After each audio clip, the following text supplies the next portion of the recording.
The old rocking chair groaned under Clara's weight, its steady creak a counterpoint to the hum of cicadas outside her Georgia home. At 85, her hands were knotted like the roots of the ancient oak in the yard, but her eyes held a fire that pinned her grandchildren to the floor. Lila, 16, clutched her phone, her usual teenage defiance softened by curiosity. Tommy, 12, sat cross-legged, his wide eyes drinking in every word. The afternoon sun spilled through the window, gilding the room, but Clara's voice carried a weight that dimmed the light. "You kids think you know pain," she said, her drawl thick as the humid air. "But let me tell you about a day that broke me clean in two. The day your grandpa died and his brother, Lord help me, near took me with him." Lila's brow furrowed. "Grandma, you never told us this. What happened?" Clara's lips twitched, not quite a smile. "Some stories need time to ripen, child. This one's been buried 60 years.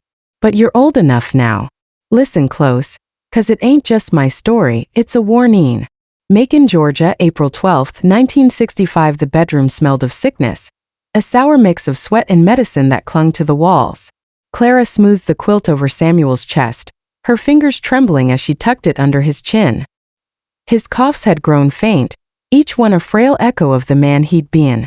Tuberculosis had whittled him down, his broad shoulders now sharp angles under the thin cotton sheet. At 28, Clara felt older than the hills, worn thin by months of watching him fade. "Clara," Samuel rasped, his voice barely a whisper. His hand, cold and bony, found hers. You'll be all right?" She forced a smile, brushing his damp hair back. His forehead was clammy, his skin gray. "Hush now, Sammy. You're gonna pull through." Doc said. "Don't lie to a dying man," he said, a flicker of his old grin breaking through. The Samuel she'd fallen for at 16, tall, with eyes like summer sky and a laugh that could charm the devil, peeked out for a moment. "Promise me you'll keep on." Her throat closed up, tears burning her eyes. She squeezed his hand, her voice barely steady. "I promise." By noon he was gone. The silence was worse than the coughing. Clara sat by his body, her hands folded in her lap, staring at the man who'd been her anchor. They danced under the stars at the county fair, shared dreams of a house full of children, built a life in this creaking farmhouse on the edge of Macon. Now he was still, his chest no longer rising, his eyes closed forever. The weight of it pressed her down like a stone on her heart. She didn't cry, not then. The tears were there, locked tight in her chest, but her body wouldn't let them out. She sat numb as the world moved around her. The town doctor, old Dr. Hensley, shuffled in, his bag clinking with instruments. He checked Samuel's pulse, shook his head and muttered, "I'm sorry, Clara. He's with the Lord now." His words felt hollow, like they belonged to someone else's life. Clara nodded, her lips pressed tight. Dr. Hensley scribbled something on a pad, then left to fetch the undertaker. The room felt too big without Samuel's presence, the air too thin.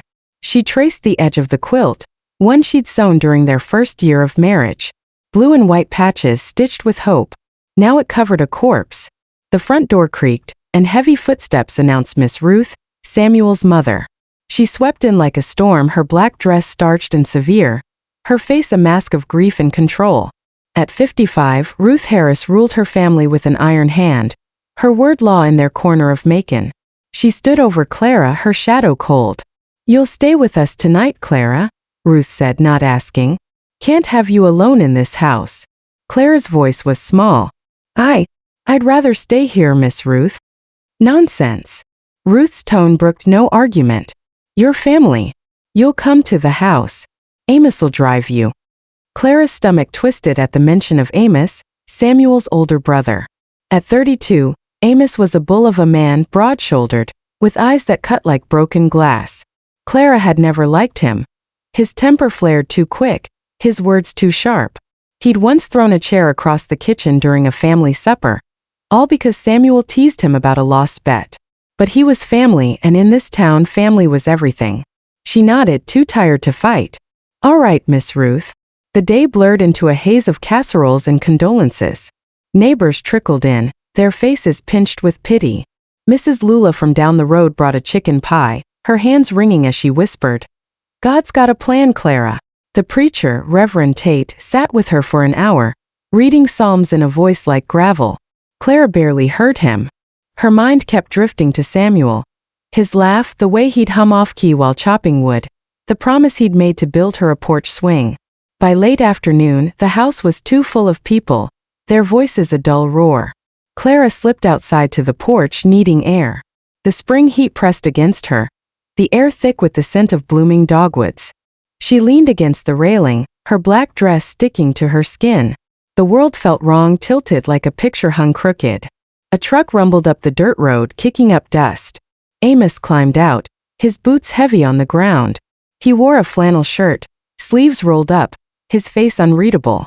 "Clara," he said, his voice gruff. "You holdin' up?" She wiped her eyes, forcing a nod. "Just trying to make sense of it." He didn't answer, just stood there, his shadow stretching long across the porch. Something in his stare made her skin prickle, but she chalked it up to grief. Everything felt wrong today. Amos jerked his head toward the truck. "Ma says you're comin' to the house. Get your things." Clara hesitated, then went inside to pack a small bag. A nightgown, a brush, a photograph of her and Samuel from their wedding day. Her hands shook as she folded the picture into her bag. Samuel's smile blurring through her tears. She followed Amos to the truck, the silence between them heavy as the heat. The ride to the Harris house was a mile of jolting ruts and dust. Amos gripped the wheel, his knuckles white, saying nothing. Clara stared out the window, watching the fields roll by, their green blurred by her unshed tears. The Harris house loomed at the end of the road, a two-story clapboard structure that had stood for generations. It was grand by Macon standards, a testament to the family's influence, but to Clara it always felt cold, like a museum of rules and expectations. Inside, Miss Ruth was already in the kitchen, barking orders at Ellie, her daughter. Ellie, 19 and meek, scurried to set the table. Ruth barely glanced at Clara, just pointed to the guest room. "You'll sleep there. Supper's at 7. Clara nodded, her bag clutched to her chest. Amos followed her to the guest room, his boots loud on the hardwood. "You need anything, you tell me," he said, his hand lingering on her arm. His grip was too tight, his voice too low. Clara pulled away, her heart thudding. "Thank you, Amos," she said, keeping her tone neutral. "I just need to rest." He didn't move for a moment, his eyes searching her face. Then he nodded and left, the door clicking shut behind him. Clara sank onto the bed, the mattress stiff under her. The room smelled of lavender and mothballs, the walls lined with faded wallpaper. A single window let in the last of the daylight, casting long shadows across the floor. She lay down, staring at the ceiling, Samuel's last words echoing in her mind. "You'll keep on." She didn't know how. Her chest ached, her eyes burned, and sleep refused to come. The house settled around her, creaking in the night, the sounds of Ruth and Ellie's voices fading as they retired to their rooms. The clock on the nightstand ticked past midnight, each second a hammer on her nerves. Then a floorboard creaked outside her door. Clara sat up, her pulse racing. The door opened slowly and Amos stood there, silhouetted by the dim hall light. He was still in his flannel shirt, his hair mussed, his eyes glinting with something she couldn't name. Fear coiled in her gut. "Amos!" Her voice trembled. "Something wrong?" He didn't answer. He stepped inside, closing the door with a soft click. The air shifted, heavy with a menace that made her skin crawl. "Your family now, Clara," he said, his voice a low growl. "But you gotta understand your place." Her mouth went dry. "Amos, I don't know what you mean." He moved closer, his bulk blocking the moonlight. "Samuel's gone. That leaves me in charge. You listen to me now." Clara's hands gripped the blanket, her mind screaming at her to run, but her legs wouldn't move. "Please, Amos, I just lost him. I can't." His hand shot out, grabbing her wrist, yanking her to her feet. The force of it jolted her, pain shooting up her arm. "Don't talk back," he hissed. The first blow came fast, a backhand across her cheek that sent her reeling. Her head snapped to the side, stars exploding in her vision. She stumbled against the bed, her cheek throbbing, tasting blood. "Stop!" she cried, raising her arms to shield herself. But Amos was on her, his rage a living thing. His fists found her ribs, her arms, her face. Each blow was a thunderclap, driving the air from her lungs. She tried to fight, clawing at his arms, but he was too strong, his weight pinning her down. The world narrowed to pain, sharp, relentless, unending. Blood dripped onto the floor, warm and sticky, as she curled into herself, begging for it to stop. Eventually. Amos stood over her, breathing hard, his eyes wild with something she couldn't fathom. Anger, power, or something darker. "You tell anyone and I'll kill you," he said, his voice flat. Then he was gone, the door slamming behind him. Clara lay on the floor, her body screaming, her mind a fog of terror and grief. Blood pooled under her cheek, staining the hardwood. Her nightgown was torn, her arms bruised, her ribs aching with every breath. She didn't know how long she lay there, the clocks ticking, her only anchor to time. Samuel's face flashed in her mind, his gentle smile, his calloused hands, the way he'd promised her forever. Now he was gone, and his brother had shattered what was left of her world. She dragged herself to the mirror, her movements slow, each step a battle. The woman staring back was a stranger, her lips split, her left eye swelling shut, blood streaking her face like war paint. Her hands shook as she touched her cheek, the pain grounding her in a way nothing else could. She wanted to scream, to cry, to tear the house down. But her body was too broken, her voice too weak. And then a faint spark stirred in her chest. Not hope, not yet, but something fiercer, defiance. She pressed a hand to her belly, a suspicion she'd carried for days now confirmed by a quiet certainty. Samuel's child. Her child. She whispered to the darkness, her voice hoarse but steady. "I'll keep on. For you." The aftermath. Clara didn't sleep that night. She cleaned herself as best she could, using a damp cloth from the wash basin to wipe the blood from her face. Each movement was agony, her ribs protesting, her arms heavy with bruises. She changed into a fresh nightgown, hiding the torn one under the bed. She couldn't let Ruth or Ellie see her like this, not yet. Shame burned in her chest, though she knew it wasn't hers to carry. Amos's threat echoed in her mind. "I'll kill you." Dawn broke, painting the room gray. Clara sat on the edge of the bed, her bag packed, her mind racing. She couldn't stay here, not with Amos in the house, not with his eyes watching her every move. But where could she go? The farmhouse was her home, but it felt like a tomb now, haunted by Samuel's absence. Her parents were long gone, and her only kin, a cousin in Atlanta, was too far to reach without money or a plan. She thought of Miss Etta, the widow who lived down the road. Etta was older, tough as leather, with a sharp tongue and kind eyes. She'd brought Clara soup during Samuel's illness, always lingering to chat. If anyone would understand, it was Etta. But telling her meant breaking the silence, risking Amos's wrath. Clara's hands clenched, her nails digging into her palms. The house stirred as Ruth and Ellie rose. Clara forced herself to move, splashing water on her face to hide the swelling. She tied a scarf around her head, pulling it low to shadow her bruised eye. At breakfast, Ruth barely looked at her, too busy planning Samuel's funeral. Ellie set a plate of biscuits and gravy in front of Clara, her eyes flicking to the scarf but saying nothing. Amos didn't appear. Clara's stomach churned at the thought of him, but his absence was a small mercy. She ate mechanically, the food tasteless, her mind spinning with plans. She needed to get to Etta to find a way out. She needed to protect the life growing inside her, the last piece of Samuel she had left. After breakfast, Ruth sent Clara to the parlor to receive more neighbors. The room filled with familiar faces, Mrs. Lula, the preacher, the grocer's wife, all offering platitudes that grated like sandpaper. Clara nodded, her scarf slipping slightly, and she tugged it back into place. Mrs. Lula's eyes narrowed, but she didn't press. By midday, Clara seized her chance. Ruth was distracted, arguing with the undertaker over costs. Clara slipped out the back door, her bag slung over her shoulder, and hurried down the road. The spring air was heavy, the sun beating down, but she kept moving, her ribs aching with each step. Etta's house was a half-mile away, a small cottage tucked among peach trees. Etta was on her porch shelling peas, her gray hair pulled into a bun. She looked up as Clara approached, her eyes sharpening. "Clara? Lord girl, you look like death warmed over." Clara's knees buckled and Etta caught her, guiding her to a chair. "What happened, child?" Etta's voice was soft but firm, her hand steady. Clara's throat closed up. She wanted to tell her, to spill the truth about Amos, but the words stuck. Instead she whispered, Samuel's gone, Etta. I don't know what to do. Etta's eyes searched her face, lingering on the scarf, the faint bruise peeking out. She didn't push, just squeezed Clara's hand. You're stronger than you know, Clara. You'll find a way. Clara clung to those words, a lifeline in the storm. She didn't tell Etta about Amos, not yet. But as she sat there, the weight of her secret pressing down, she felt the spark of defiance grow. She would survive this. For Samuel. For their child. For herself. Flashbacks and reflections as Clara sat on Etta's porch.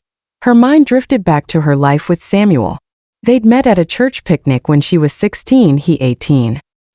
He'd stolen a slice of her peach pie, grinning like a fox, and she'd laughed despite herself. He'd courted her proper, with wildflowers and late-night talks by the creek. They'd married at 19, dreaming of a big family, a farm that thrived. But the land was hard, and Samuel's health had faltered by their 5th year together. She remembered the first time she'd met Amos at their wedding. He'd been drunk, his laugh too loud, his eyes lingering too long. Samuel had brushed it off. That's just Amos, always stirring trouble. But Clara had felt uneasy. Over the years, Amos's visits were rare but tense, his temper a storm cloud waiting to break. Once he'd shoved Samuel during an argument over land, leaving Clara to patch up her husband's pride. She'd never trusted Amos, but she'd never imagined this. Now with Samuel gone, Amos's shadow loomed larger. Clara's mind replayed the assault, each blow a fresh wound. She wondered what had sparked it, grief, power, or some twisted claim over her now that Samuel was dead. The Harris family was a web of loyalty and control, and Clara had always been an outsider, tolerated but never truly accepted. Maybe Amos saw her as a loose thread, something to be broken or bound. She thought of Ruth too. Ruth had always favored Amos, her eldest, the one who'd carry the family name. Clara wondered if Ruth knew what her son was capable of, if she'd turn a blind eye to keep the family's reputation intact. The thought made Clara's stomach churn. She couldn't stay in that house, not with Amos's threat hanging over her. The path forward by late afternoon, Clara returned to the Harris house, knowing she couldn't raise suspicion. Etta had promised to check on her tomorrow, her eyes full of unspoken understanding. Clara's scarf was back in place, her steps careful to hide her pain. The funeral was set for the next day, and Ruth was in a frenzy arranging flowers and hymns. Clara moved through the motions, her mind elsewhere. At supper, Amos appeared, his face blank, his eyes avoiding hers. Clara's hand shook as she passed the cornbread, but she kept her head down. Ruth prattled on about the service, oblivious to the tension. Ellie, though, kept glancing at Clara, her brow creased. Clara wondered if she'd seen something, heard something, but Ellie said nothing. That night, Clara locked the guest room door, wedging a chair under the knob for good measure. She didn't sleep, her ears straining for every creak, every footstep. Her body ached, her bruises throbbing, but her mind was clear. She had to leave, not just the Harris house but Macon. She had no money, no plan, but she had her promise to Samuel. And now to their child. As dawn broke, Clara made a silent vow. She would survive Amos's cruelty, Ruth's control, the town's pity. She would protect her baby, build a new life, and one day tell this story. Not as a victim but as a survivor. The spark in her chest flared brighter, a flame that refused to die. The living room was quiet now, save for the creak of Clara's rocking chair, and the faint hum of the air conditioner. Lila and Tommy sat frozen, their eyes wide, the weight of their grandmother's story pressing against them. Lila's phone lay forgotten on the rug, her fingers twisting in her lap. Tommy's mouth hung open, a question forming but unspoken. Clara's voice, steady despite her 85 years, carried the weight of decades. That day broke me, she said, her gaze distant, fixed on a memory 60 years gone. But it wasn't the end. The weeks after, those were the real test. Hide in what Amos did. Carry in the secret like a stone in my chest. It near crushed me. But I learned something then, kids. Silence can keep you safe, but it can also eat you alive. Lila leaned forward, her voice soft. Grandma, why didn't you tell someone? The police or anybody? Clara's lips pressed into a thin line. You'll see, child. Back then things weren't so simple. But listen and you'll understand. Macon, Georgia, May 1965. The mirror in the farmhouse bathroom was cracked. a jagged line splitting Clara's reflection in two. She stood there 3 weeks after Samuel's death, staring at the fading bruises on her face. The swelling around her eye had gone down, leaving a faint purple shadow. Her lip had healed, though a small scar lingered, a cruel reminder of Amos's fists. She touched it, her fingers trembling, and forced herself to look away. The world outside was blooming with spring, but inside her, everything felt gray. Clara had returned to the farmhouse the day after Samuel's funeral, unable to stay in the Harris house with Amos's shadow looming. Miss Ruth had protested, insisting Clara needed family, but Clara's quiet refusal had been firm. She couldn't breathe in that house, not with Amos's eyes following her, his threat, "I'll kill you," ringing in her ears. So she'd come back to the empty farmhouse, where Samuel's absence was a different kind of pain, sharp but familiar. The town of Macon buzzed with pity for the young widow. Neighbors dropped off pies and casseroles, their voices soft with condolences, their eyes searching for cracks in her composure. Clara played the part, grieving but strong, a proper widow in her black dress. She smiled when Mrs. Lula brought cornbread, nodded when Reverend Tate prayed for her soul, thanked the grocer's wife for a basket of apples. But every moment was a performance, her secret locked tight behind her teeth. She hadn't told anyone about Amos. Not Miss Etta, who'd seen the bruise under her scarf that day on the porch. Not Dr. Hensley, who'd asked about her limp with a frown. Not even herself. In a way, she pushed the memory of that night down deep, where it festered like a wound. Telling meant risking Amos's wrath, and she'd seen the look in his eyes, the cold promise of violence. It meant facing the town's judgment, too. A widow accusing her brother-in-law of such a thing? They'd call her hysterical or worse, a liar. In Macon, the Harris family was untouchable, their name carved into the town's bones. But the secret was heavy, and Clara felt it in every step. She moved through the farmhouse like a ghost, tidying rooms that didn't need tidying, washing dishes until her hands were raw. Samuel's things were everywhere. His work boots by the door, his favorite mug on the shelf, the half-finished porch swing he'd promised her. Each one was a knife twisting deeper. She hadn't cried since the day he died, not properly. The tears were there, but they wouldn't come, as if her body knew she couldn't afford to break. One morning as she swept the porch, a wave of nausea hit her. She gripped the broom, steadying herself against the railing. The feeling had come and gone for days, but this time it lingered, a queasy certainty settling in her gut. She dropped the broom and pressed a hand to her belly, her heart racing. She'd suspected it before Samuel's death, but grief had buried the thought. Now it was undeniable. A child. Samuel's child. The realization was a spark in the darkness, but it came with fear. A baby meant hope, but it also meant vulnerability. She was alone with no money, no family, and Amos's threat hanging over her. How could she raise a child in this house, in this town, with him so close? The Harris house was a mile away, but it felt like Amos was everywhere. His truck rumbling past, his voice in the general store, his shadow in her nightmares. She needed help, but trust was a luxury she couldn't afford. Miss Etta was her only hope. The older woman had been kind, her sharp eyes seeing more than Clara wanted. Etta had lost her own husband years ago, and there were whispers about her past. Abuse, maybe, or a scandal she'd left behind in Savannah. If anyone would understand, it was her. Clara waited until dusk, when the town was quiet, and slipped down the road to Etta's cottage. The peach trees were heavy with fruit, their scent sweet in the air. Etta was in her garden weeding, her hands quick and sure. She looked up as Clara approached, her eyes narrowing. "Clara," Etta said, brushing dirt from her hands, "you look like you're carrying the world. Come sit." Clara sank onto the porch steps, her hands twisting in her lap. Etta sat beside her, silent, waiting. The words stuck in Clara's throat, but Etta's steady presence loosened them. "I'm pregnant," Clara whispered, her voice breaking. "And I'm scared, Etta. I don't know what to do." Etta's hand found hers, warm and calloused. "A baby's a blessing, even in hard times. But there's more, ain't there? That bruise I saw, it wasn't from no accident." Clara's breath hitched. She wanted to deny it, to keep the secret buried, but Etta's eyes held no judgment, only understanding. The dam broke and the words spilled out. Samuel's death, Amos's attack, the blood on the floor, his threat to kill her. She didn't cry, but her voice shook. Each word a weight lifted. Etta listened, her face hardening, her grip tightening. "That man's a devil," Etta said when Clara finished. "I've known men like him. They take what they want and call it their right.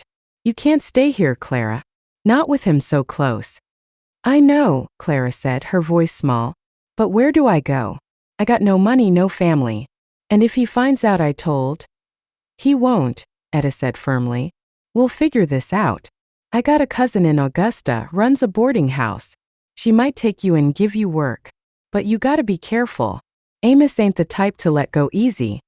Clara nodded, hope flickering but fragile. Etta's plan was a lifeline, but it meant leaving everything.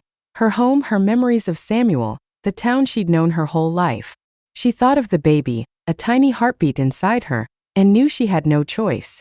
She had to survive for both of them. The weight of silence the next week was a tightrope walk.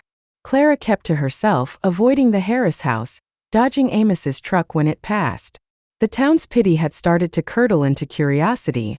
Why wasn't Clara at church? Why did she keep her scarf so tight around her face? Mrs. Lula cornered her at the general store, her eyes sharp. "You holdin' up all right, Clara? You look peaked." "I'm fine," Clara lied, her smile brittle. "Just grievin'." Mrs. Lula hummed, unconvinced, but let it go. Clara hurried home, her heart pounding. Every glance felt like a spotlight, every whisper a threat. She wondered if Amos had said anything, if he'd spread lies to protect himself. The Harris family's influence ran deep. Ruth's word could sway the town, and Amos was her golden son. Clara felt like a mouse in a field, waiting for the hawk to strike. At night, she locked the farmhouse doors, checking the windows twice. She slept with a kitchen knife under her pillow, though she doubted she could use it. Her dreams were jagged, full of Amos's fists and Samuel's voice, pleading with her to keep on. She woke gasping, her hands on her belly, as if to shield the baby from her own fear. Etta became her anchor. Clara visited her cottage when she could, always under the guise of borrowing sugar or thread. Etta shared stories of her own past, her voice low and steady. She'd fled an abusive husband in Savannah, she said, starting over with nothing but grit and a sewing kit.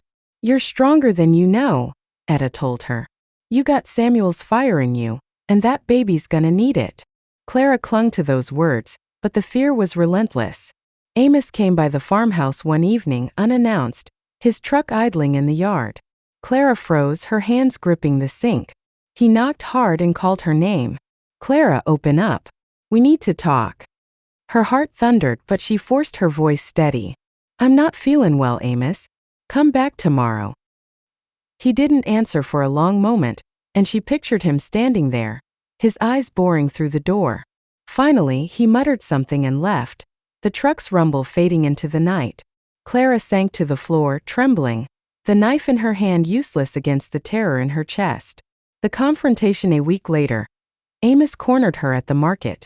Clara had gone for flour, hoping to slip in and out before anyone noticed. The store was quiet, the air thick with the smell of tobacco and coffee. She was at the counter when Amos appeared, his shadow falling over her. The clerk, old Mr. Tate, was in the back, leaving them alone. "You been avoidin' me," Amos said, his voice low, dangerous. He stood too close, his breath hot on her neck. "That ain't wise, Clara." She gripped the counter, her knuckles white. "I'm just trying to live, Amos. Leave me be." His hand shot out, grabbing her arm, hidden by the counter. "You think you can run from me? You're mine now, whether you like it or not." Clara's blood ran cold, but something snapped inside her. She yanked her arm free, her voice a hiss. "I ain't yours. You touch me again, and I'll scream this whole town down." Amos's eyes narrowed, but footsteps from the back made him step away. Mr. Tate returned, oblivious, and Clara paid for her flour, her hands shaking. She left without looking back, but she felt Amos's stare like a blade in her spine. That night, she packed a small bag. Just clothes, Samuel's photograph, and the little money she'd saved from selling eggs. Etta had sent a letter to her cousin in Augusta, and the reply was waiting. A room and work if Clara could get there. The bus fare was more than she had, but Etta promised to help. The plan was simple. Slip away at dawn, catch the early bus, and disappear before Amos could stop her. But as she packed, Headlights swept across the farmhouse windows. Amos's truck. Clara's heart stopped. She shoved the bag under the bed, grabbed the knife and stood by the door, her breath shallow. The knock came heavy and insistent. "Clara," Amos called, his voice slurred with drink. "Open the damn door." She didn't answer, her hands trembling. The knob rattled, then stopped. Footsteps crunched away, and the truck roared to life. Clara waited, listening until the sound faded. She sank to the floor, the knife clattering from her hand. He'd be back. She had to move faster. Reflections to 2025. Clara paused, her rocking chair still. Lila and Tommy were silent, their faces pale. "I was scared every day," Clara said, her voice softer now. "But that baby, your mama Lila, Tommy, gave me a reason to keep going. I didn't know how I'd make it, but I knew I had to." Tommy spoke up, his voice small. "Did you get away, Grandma?" Clara's eyes softened. "You'll see, child. But it wasn't easy. Fear's a heavy thing, and so's silence. I carried both for a long time." The Georgia sun hung low, casting long shadows across Clara's living room in 2025. Her rocking chair swayed gently, its creak a steady rhythm against the hum of the evening. Lila, 16, sat cross-legged on the rug, her eyes wide with a mix of awe and horror. Tommy, 12, clutched a pillow, his face pale but rapt. Clara's voice, weathered by 85 years, carried a quiet strength, each word a stone laid in the path of her story. "I didn't know if I'd make it," she said, her gaze distant, fixed on a memory decades old.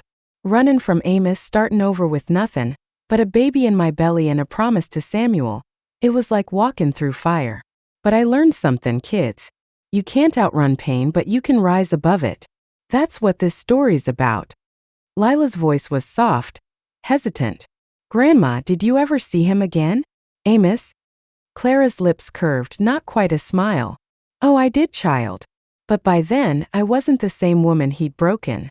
Listen close, 'cause this is where the story turns." Augusta, Georgia. Summer 1966. The boarding house smelled of lavender soap and fresh bread. A far cry from the sour tang of sickness that had haunted Clara's farmhouse in Macon. She stood in the narrow room she now called home, a second-floor space with a single window overlooking Augusta's bustling streets. The bed was small, the walls plain, but it was hers and her daughter's, born 3 months ago in a hospital room filled with strangers' kindness. Clara had named her Ruth, not after Miss Ruth Harris, but to reclaim the name, to make it mean something new. Little Ruth slept in a crib by the window, her tiny chest rising and falling. Clara watched her, her heart swelling with a love so fierce it scared her.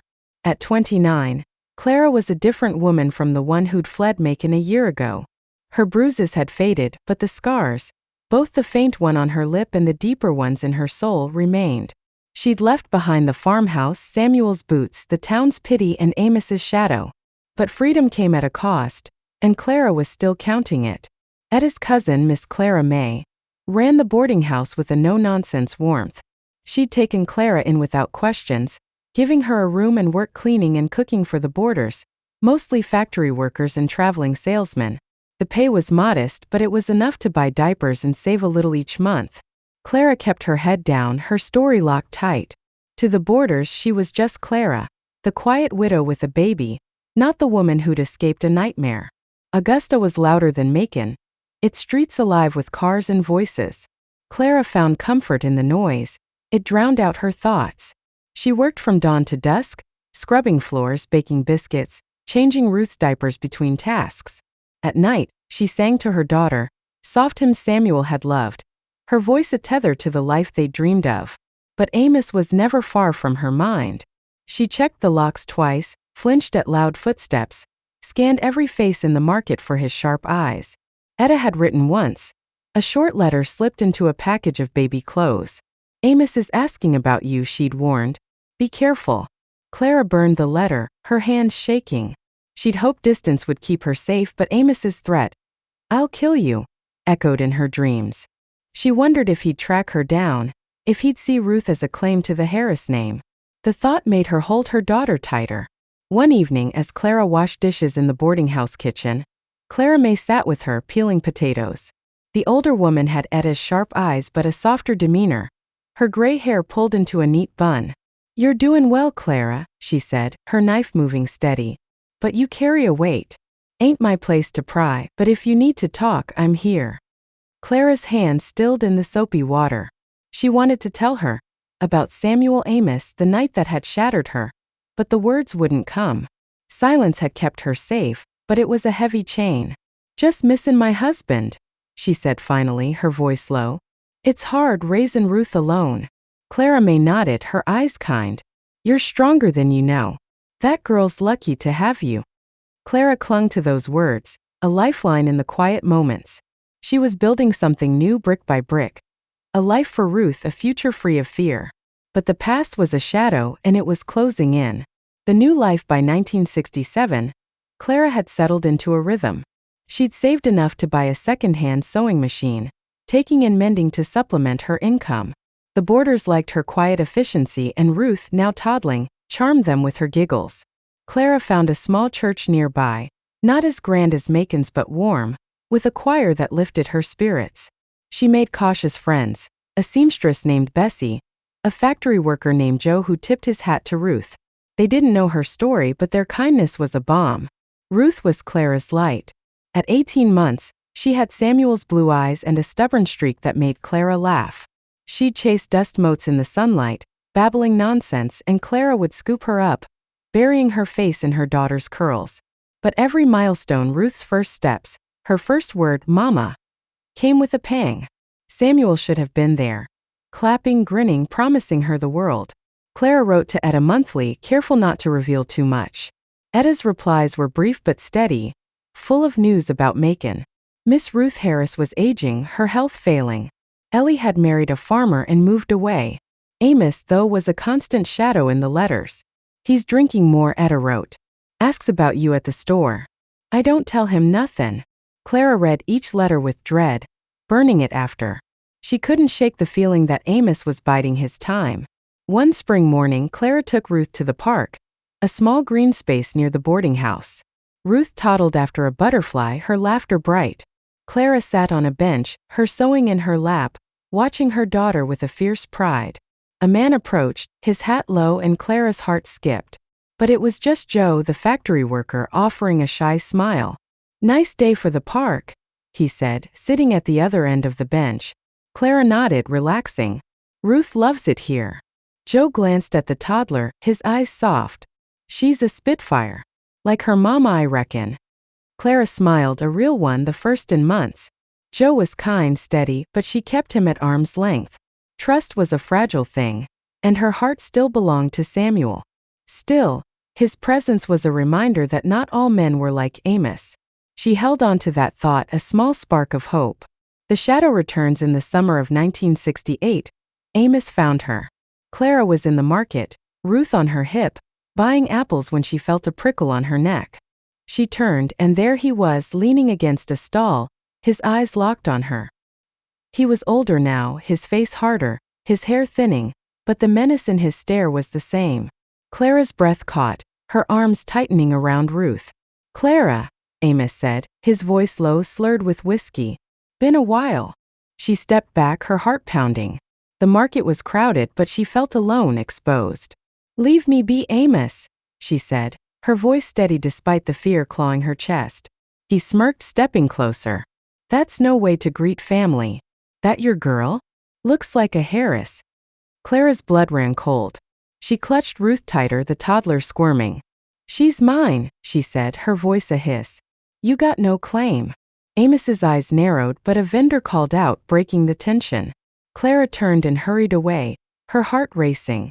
She didn't stop until she reached the boarding house, locking the door behind her. Ruth fussed, sensing her mother's fear, and Clara rocked her, whispering, "It's all right, baby. Mama's got you." But it wasn't all right. Amos knew where she was, and Clara knew he wouldn't stop. She told Clara May everything that night, the words spilling out in a rush. Clara May listened, her face grim, then called a friend, a retired sheriff named Tom who lived nearby. Tom was a burly man with kind eyes, and he promised to keep an eye out. "You're not alone, Clara," he said. "We'll keep you safe." Clara nodded, but fear gnawed at her. She couldn't stay in Augusta, not with Amos so close. She wrote to Etta, asking for advice, and Etta's reply was firm. Come to Savannah. I got a place for you and Ruth. Savannah was farther. A fresh start, but it meant uprooting again. Clara looked at Ruth sleeping in her crib and made her choice. She'd run as far as she needed to keep her daughter safe. The confrontation Amos came for her one last time in the fall of 1968. Clara was packing, her bags hidden under the bed, ready to leave for Savannah. Ruth was with Bessie for the day, a precaution Clara had taken since Amos's appearance at the market. The boarding house was quiet, the boarders at work, when Clara heard the truck. She knew it was him before she saw the dust cloud. She grabbed the kitchen knife, her hands steady now, not shaking like they had in Macon. She'd changed in these 2 years, harder, stronger, a mother who'd fight for her child. When Amos knocked, she opened the door, the knife hidden behind her back. What do you want, Amos? She said, her voice cold. He leaned against the doorframe, reeking of whiskey. You think you can run from me? You and that girl belong with the Harises. Clara's grip tightened on the knife. We don't belong to you. Get out or I'll scream for Tom. Amos laughed, but it was hollow. You think a washed-up sheriff scares me? Footsteps sounded behind him and Tom appeared, his hand on his holster. Clara May stood beside him, her eyes blazing. You heard her, Amos, Tom said. Leave or I'll haul you in. Amos's face twisted, but he saw the steel in their eyes. He spat on the ground and backed away, muttering, This ain't over. But it was. Clara knew it in her bones. She'd faced him, not as a victim, but as a woman who'd found her strength. Savannah and healing Clara and Ruth moved to Savannah in 1969, settling into a small apartment above Etta's shop. Etta, now frail but fierce, became Ruth's surrogate grandmother, teaching her to sew and sing. Clara found work as a seamstress, her hands quick with a needle, her heart slowly mending. Amos never followed, and years later, Clara learned he'd died in a bar fight, his anger his own undoing. Clara raised Ruth with love and stories of Samuel, keeping his memory alive. Ruth grew strong, independent, a woman who carried her father's kindness and her mother's fire. Clara never remarried, but she built a family, Etta, Bessie, the friends who'd stood by her. She carried the scars of Amos's violence, but they no longer defined her. 2025. The legacy. Clara's voice softened as she looked at Lila and Tommy. I told you this story 'cause you're my blood, and you need to know where you come from. Pain ain't the end, it's just a chapter. You got my strength in you and your grandpa's heart. Lila wiped her eyes. You're so strong, Grandma. I don't know if I could have done that. Clara reached for her hand. You could, child. And you will, if life asks it. Just remember, you don't have to carry your pain alone.